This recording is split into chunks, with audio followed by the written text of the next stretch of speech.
أعوذ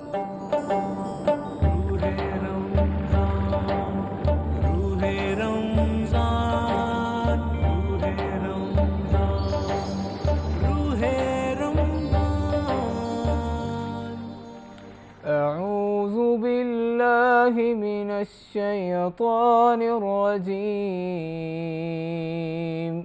بسم الله الرحمن الرحيم. وإن كنتم في ريب مما نزلنا على أبدنا فأتوا بصورة من مثله وادعوا شهداءكم من دون الله إن كنتم صادقين فإن لم تفعلوا ولن تفعل فاتقوا النار التي وقودها الناس والحجارة أعدت للكافرين وبشر الذين آمنوا وعملوا الصالحات أن لهم جنات تجري من تحتها الأنهار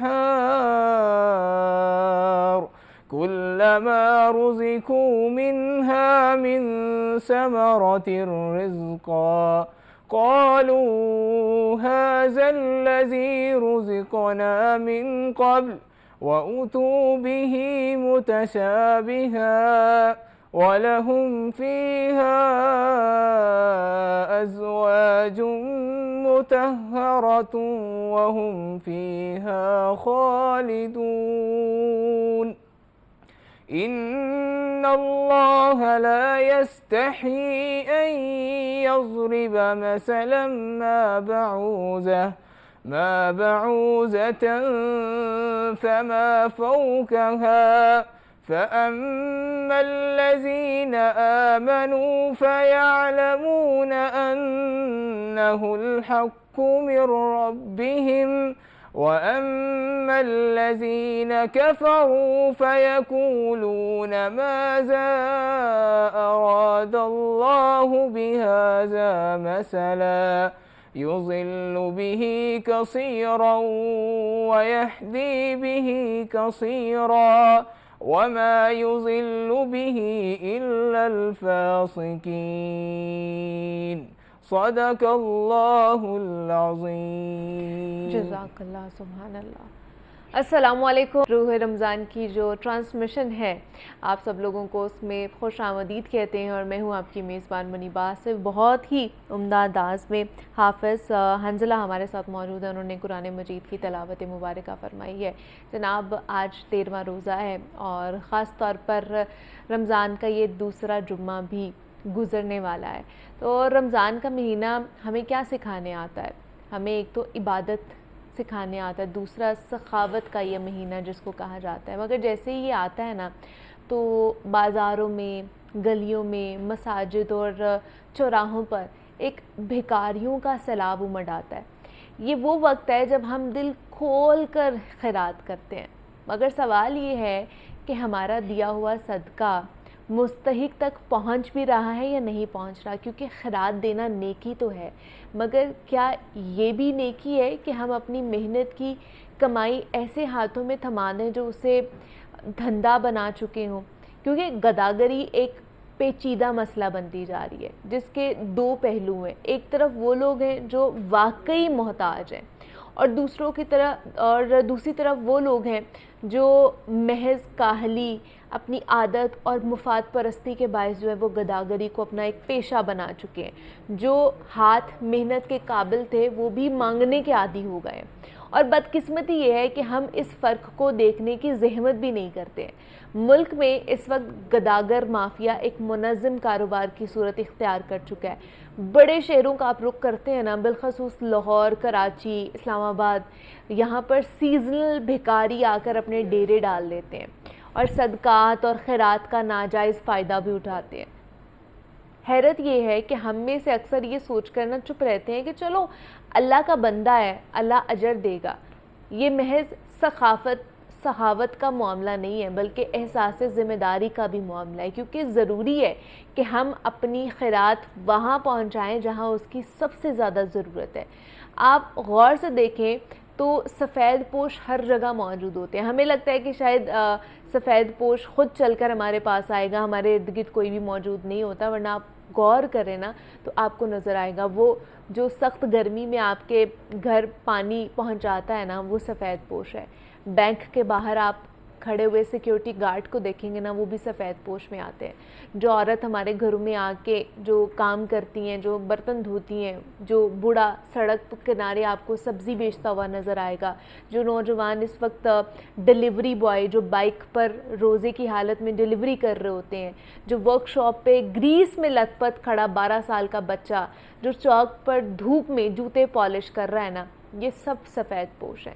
جو دن بھر اینٹیں اٹھاتا ہے، جو کسی مسجد میں 15,000 کی تنخواہ پر امامت کر رہا ہے، جو اپنے خاندان کا ایک واحد کفیل ہے، وہ سب سفید پوش ہیں۔ یہ وہ لوگ ہیں جو ہاتھ نہیں پھیلاتے ہیں، مگر جب ہم ان کے ہاتھ میں مدد رکھیں تو آنکھوں میں شکر کے آنسو آ جاتے ہیں ان کے۔ یہی وہ لوگ ہیں جو صدقے کے اصل حقدار ہیں، جو ہماری مدد کے حقدار ہیں اصل۔ یہی وہ لوگ ہیں جنہیں تلاش کرنے کی ہمیں ضرورت ہے، اور یہی وہ لوگ ہیں جن کے دروازے پر جا کر خاموشی سے مدد رکھ دی جائے تو خیرات کا حق ادا ہو جاتا ہے، ان کی عزت مجروح کیے بغیر ان کی ہیلپ کی جائے۔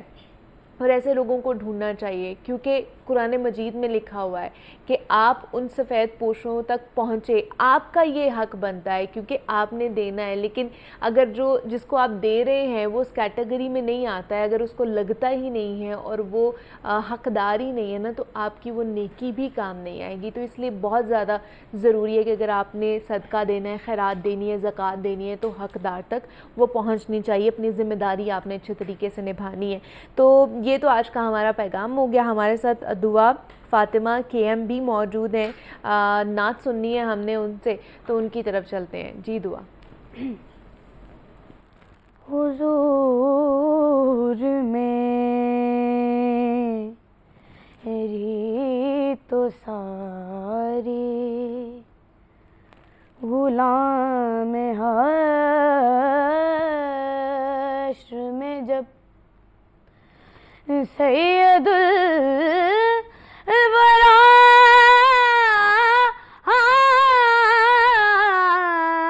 کے چلے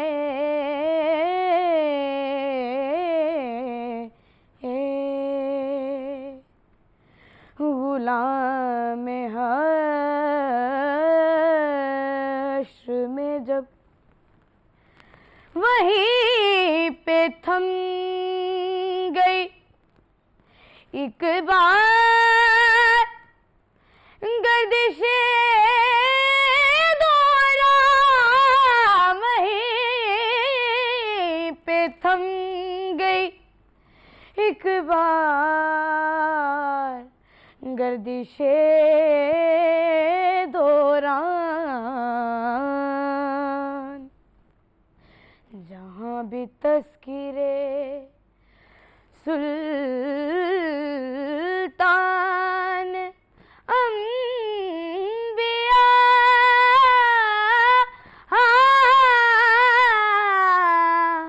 کے چلے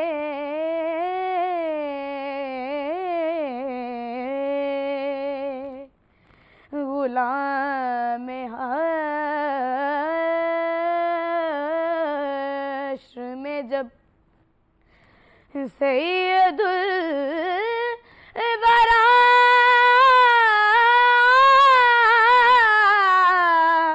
کے چلے